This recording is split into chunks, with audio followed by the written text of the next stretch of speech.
The most dangerous place on a racetrack is in the driver's seat. NASCAR and Simpson Safety work tirelessly to develop systems and standards that help keep the heroes of our sport safe and secure.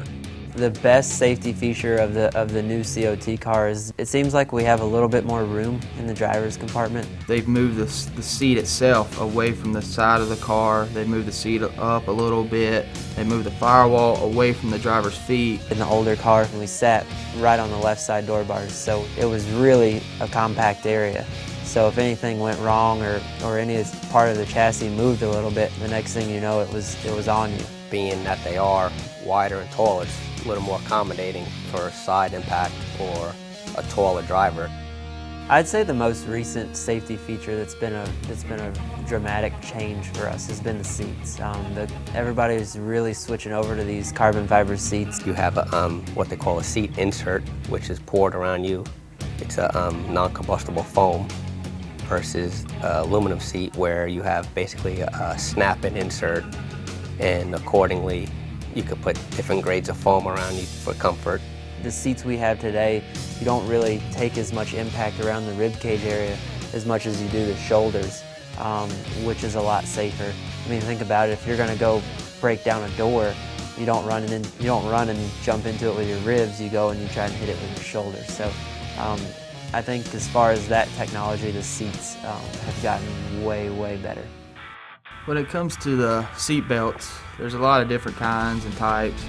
There's a threshold that all belts have to meet as far as impact, meaning how much pounds or G-forces they can actually take. There's a belt that goes over the driver, and he tightens it to himself, and he tightens it to his Hans. And he also has a 3-inch lap belt that'll come across, and it meets in a center clip. That keeps them where they can move a little bit or where they can slide back and forth. But it's all about wanting to be safe, firm, tight in the seat, or either a little bit loose and being able to get out as fast as possible. You look at old footage of those guys and you see Richard Petty in what looks like a sewn together sheet for a fire suit.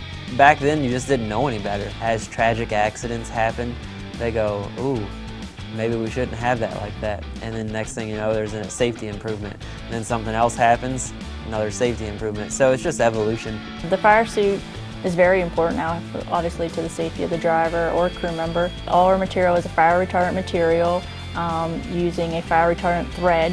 What we do is we basically take the suit, construct it, and we submit it to SFI, which is the sanctioning body that actually will test the suits and make sure that they pass all the fire ratings that are needed. Other safety areas would be gloves and shoes, down to the shoestrings are fire retardant.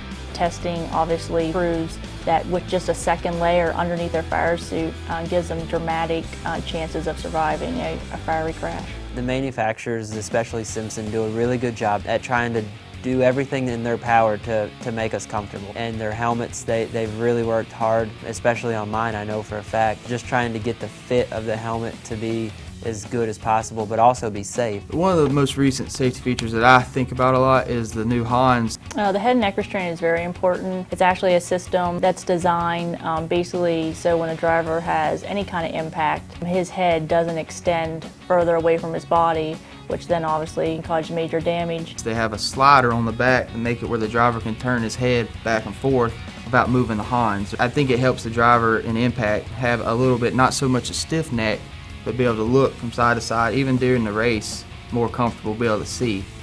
I don't think there's any one thing that keeps me safe. I think it's a combination of everything. You could have the best of everything and not be wearing a helmet, and you're going to get hurt.